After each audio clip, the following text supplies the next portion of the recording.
اعوذ باللہ من الشیطان الرجیم بسم اللہ الرحمن الرحیم فاقیموا الصلاة ان الصلاة كانت علی المؤمنین کتابا موقوتا۔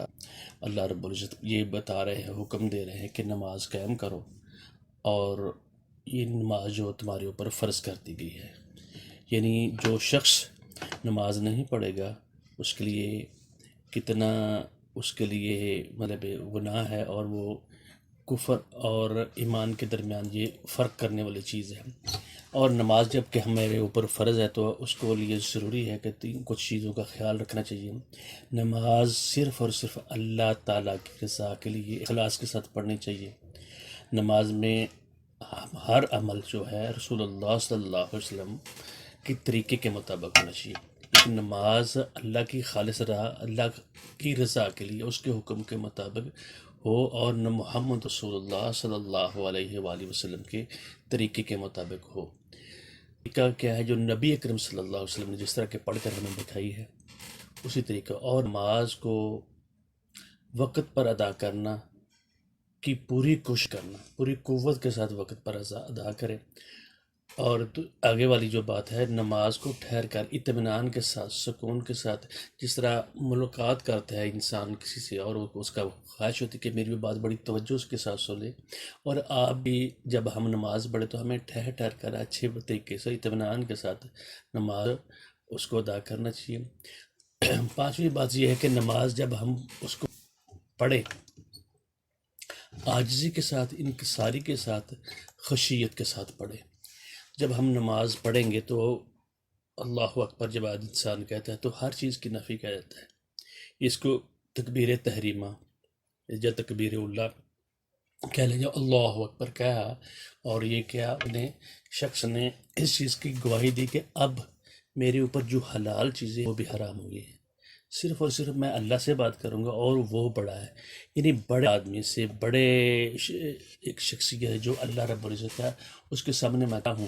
تو جو نبی اکرم صلی اللہ علیہ وآلہ وسلم نے دعا پڑھی ہیں، جو پہلی حدیث ہے، یہ صحیح بخاری میں 744 اور صحیح مسلم میں 598 یعنی حدیث ہے، یہ بھی آدمی پڑھ سکتا ہے اور پڑھے۔ اللہ، یہ ہم پہلی دعا پڑھ رہے ہیں، پھر اس کے بعد دوسری دعا کا ذکر ہوگا، پھر اس کے بعد آگے کیا کیا پڑھنی ہے نماز کے متعلق ہماری پہلی اور دوسری اب قسط ہے۔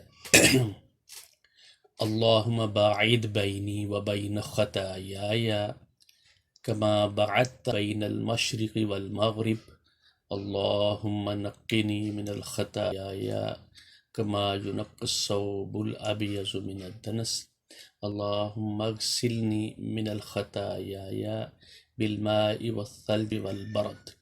اب اس کا ہم ترجمہ کرنے کی کوشش کرتے ہیں، اور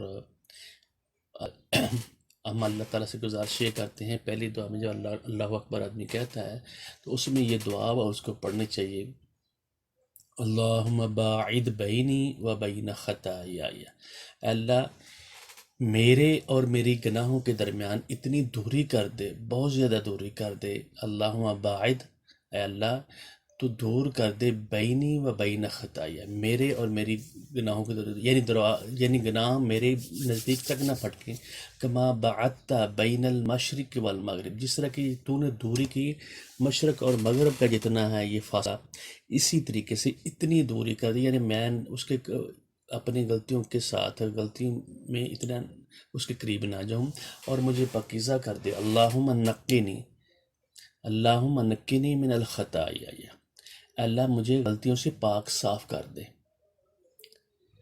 اللہم نقنی من الخطایا، اے اللہ تو میری غلطیوں سے، خطاؤں سے، ایک تو اتنا دور مجھے کر دے جس طرح کہ مشرق اور مغرب کا فاصلہ ہے، اور میری خطاؤں کو اتنا دور کر دے، کما ینقی الثوب الابیض من الدنس، جس طرح کہ تو دور کرتا ہے، جس طرح کہ سفید کپڑے میل کچیل سے صاف کیا جاتا ہے، یا سفید کپڑے کو اس کی میل کچیل دور ہو جاتی ہے، اس طریقے سے میرے دل کو پاکیزہ بنا دے، کما ینقی الثوب الابیض، جس طرح کہ پاک ہوتا ہے، جس طرح دور کی جاتی ہے میل کچیل سفید کپڑے سے دور کی جاتی ہے، من الدنس گند سے۔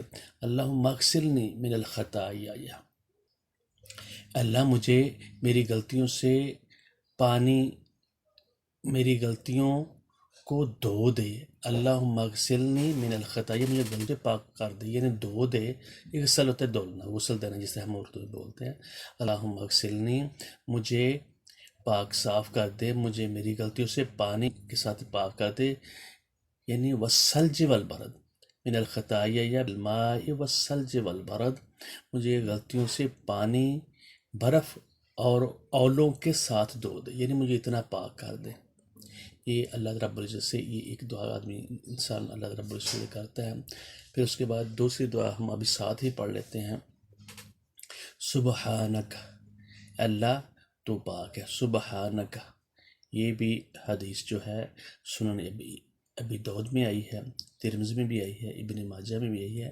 یہ مسنون دعائیں جو ہم ان کو پڑھ رہے ہیں، جب آدمی اللہ اکبر کہہ کے وہ بھی دعا پڑھ سکتا ہے، یہ دونوں بھی اکٹھے بھی پڑھ سکتا ہے۔ سبحانک، اللہ تو پاک ہے، سبحانک اللہم و بحمدک و تبارک اسمک و تعالی جدک ولا الہ غیرک، اے اللہ آپ پاک ہیں، اللہم و بحمدک، آپ کی حمد ہی، آپ کی ہی حمد ہے، آپ ہی کا شکر ہے، اے اللہ تعالیٰ تو پاک ہے اور تیری ہی حمد ہے، اور تو پاک ہے، بابرکت ہے، آپ کی شان بلند ہے، وتبارک اسمک وتعالی جدک، تبارک اسم، تیرا نام بہت بلند ہے، وتعالی جدک، اور تیری جو بزرگی ہے وہ بہت زیادہ پاک ہے، یہ آپ کے سوا کوئی عبادت کے لائق نہیں۔ ولا الہ غیرک، الہ جو معبود جو ہے صرف اور صرف اے اللہ تو ہی ہے اور کوئی نہیں ہے، تیرے علاوہ کوئی معبود نہیں۔ پھر اس کے بعد آدمی یہ دعائیں پڑھ لینی چاہیے، اور بھی دعائیں آدمی کر سکتا ہے۔ اعوذ باللہ من الشیطان الرجیم، پھر اس کے بعد تعوذ پڑھے، میں شیطان مردود اللہ کی پناہ میں آتا ہوں۔ یہ نماز پڑھنے کے لیے، اللہ تعالیٰ کے ذکر کرنے کے لیے اللہ سے انسان گزارش کر رہا ہے، اللہ میں تیری پناہ میں آتا ہوں، اللہ سے عاجزی اور انکساری کرتا ہے، شیطان مردود کو یہاں سے ہٹا دے۔ میں اعوذ باللہ، میں پناہ میں آتا ہوں اللہ تعالیٰ کی، من الشیطان الرجیم، رجیم شیطان سے۔ اب یہ ہماری دعائیں ہوں گی سورت، اس کے بعد ہم سورت فاتحہ کو کریں گے، اور اس کے ساتھ ساتھ مطلب و مفہوم کو بھی سمجھنے کی کوشش کریں گے۔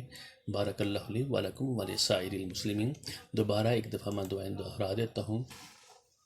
اللہم باعد بینی و بین خطایای کما بعدت بین المشرق والمغرب، اللہم نقنی من الخطایای کما ينقى الثوب الأبيض من الدنس، اللهم اغسلني من الخطايا بالماء والثلج والبرد۔ دوسری دعا، سبحانك اللهم وبحمدك وتبارك اسمك وتعالى جدك ولا إله غيرك۔ بارک اللہ لی ولکم ولسائر المسلمین۔ السلام علیکم ورحمۃ اللہ۔